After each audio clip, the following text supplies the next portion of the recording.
Okay, thank you very much. This tonight we want to share a few word of God from the book of Deuteronomy, that 1:6. In Kiswahili we say Kumbukumbu la Torati 31 kuanzia mstari wa 6. Na nataka kuzungumzia kuhusu roho ya ushujaa. Ukuwa na roho ya ushujaa unapotaka kuweza kumtumikia Mwenyezi Mungu. Kitu cha kwanza lazima uwe na roho ya ushujaa.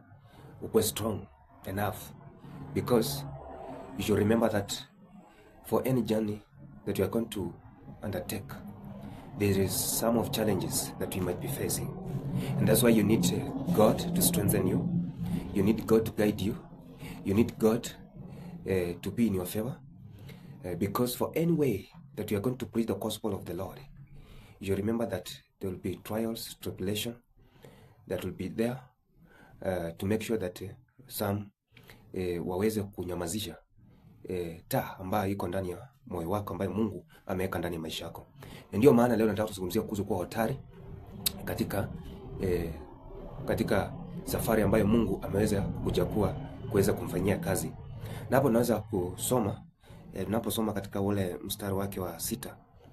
Kumbuka ni chapter 31 verse 6, ambapo maandiko yanasema kwamba iweni hodari na moyo wa ushujaa, msiogope wala msihofu, kwa maana Bwana Mungu wako yeye ndiye anayekwenda pamoja nawe, hata pungukiwa wala kukuacha. Musa akamuita Yoshua akamwambia machoni pa Israeli wote, uwe hodari na moyo wa ushujaa, maana utakwenda pamoja na watu hawa hata nchi Bwana aliyowaapia baba zao ya kwamba atawapa, naye utawaridhisha. Naye Bwana yeye ndiye atakaye kutangulia, atakuwa pamoja nawe, hata pungukiwa wala kukuacha. Usiogope wala usifadhaike. Na unaposikiliza hili neno unapata ya kwamba Mungu anazungumzia Yoshua ya kwamba asije akaweza kuokopa, asije akawa na wasiwasi, asije akaweza kutetemeka, uoga usije ukamwingia. Maana unajua kila wakati shetani hutumia silaha ambayo inaitwa kuokopa, the fear. So that is the weapon that devil normally use for the people of God to backslide, because huwa anatumia negativity side kuhakikisha ya kwamba ameua yale maono ambayo ulikuwa unataka kuyafanya. That's why sometimes unataka kufanya jambo, lakini unapata ya kwamba kuna baadhi ya watu, umejua shetani pia hutumia watu. So anaweza akatumia mtu kuleta uoka ndani ya maisha yako, akasema ya kwamba ukifanya hiki katika jamii yetu watifanyi jambo hili, katika jamii yetu ukifanya jambo hili utaweza kufariki, katika jamii yetu ukifanya jambo hili pengine unaweza kuwa wazimu. So unapata ya kwamba vitisho kama hivyo katika jamii vinapata kushusha ile imani ambayo uliyokuwa nayo.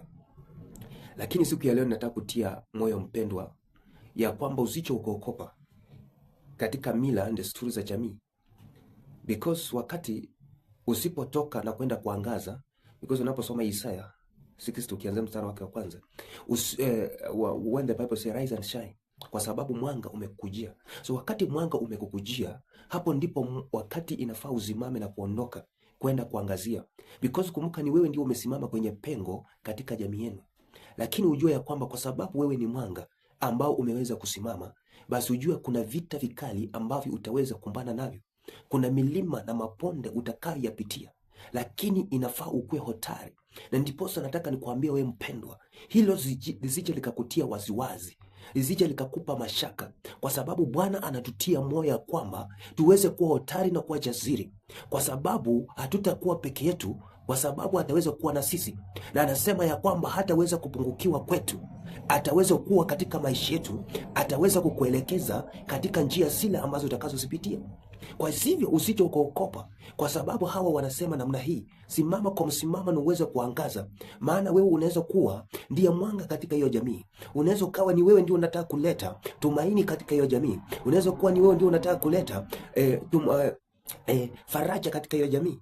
Huenda kuna mambo mengi katika jamii inapitia, kuna matatizo mengi katika jamii inapitia, lakini kupitia kwako Bwana anasema usije ukaokopa.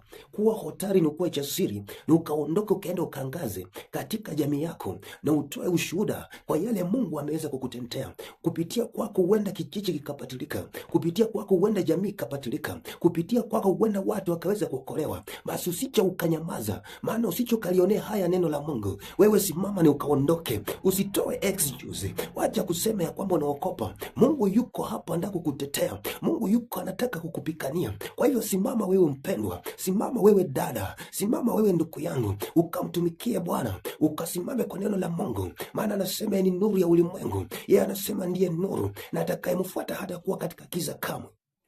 Kwa hiyo wakati unapoandamana na Mungu, maandiko yanasema hautakuwa katika giza, hautakuwa katika zile minyororo za ukoo, hautakuwa katika minyororo za utumwa, kwa sababu utakuwa na nuru itakaye kuangazia katika maisha yako. Na ndiyo maandiko yanasema usiokope. Asema Mungu anamwambia Joshua, usije ukaokopa, elekeza wana hawa Israeli mpaka ile nchi niliyoapa kwa baba zao ya kwamba wataweza kuirithi. Na wewe ndugu, nataka nikwambie, simama ukaangaze kwa sababu ya jamii yako, simama ukaangaze kwa sababu ya familia yako. Huenda jamii yako inapitia matatizo, huenda jamii yako inapitia mangaiko, lakini kupitia kwako Mungu anataka uwaonyeshe nuru. Mungu anataka uwaonyeshe njia. Mungu anataka uwaonyeshe malango ambayo ni yenye baraka, malango ambayo ni yenye uzima, malango ambayo ni ya kuweza kutetea.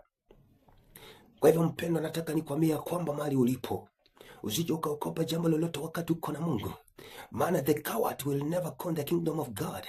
The only violent ambao wamejitokeza kulitetea neno, ambao wamejitokeza kupikana vita, hawa ndio watajukua ufalme wa Mungu kwa nguvu. But the coward, no. Praise the word of the Lord. So you must stand. You must be ready to face the challenges. Riba kayanda basia. I can see there is somebody. There is somebody somewhere. There is somebody somewhere. He want to come to the Lord, but kwa sababu ameshikwa na minyororo kwa kuokopa, anashindwa atafanya namna gani. Wewe mpendwa, nataka nikwambia wewe, ondoka na ukashaini, maana Mungu ataweza kukuacha. Mungu ataweza kutembea na wewe. Mungu ataweza kukuongoza. Mungu ataweza kuwa mpikanaji wako. Mungu ataweza kuwa mtetezi wako. Mungu ataweza kuwa mtetezi wako. Usichoke ukopa na chochote. Usichoke lione neno la Mungu. Ewe mpendwa, ewe dada, simama ukangaze, simama ukashine. Maana maandiko yanasema kuwa hodari ni kuwa jasiri. Utakapokuwa hodari na kuwa jasiri, ni Bwana ndiye atakaye kuongoza.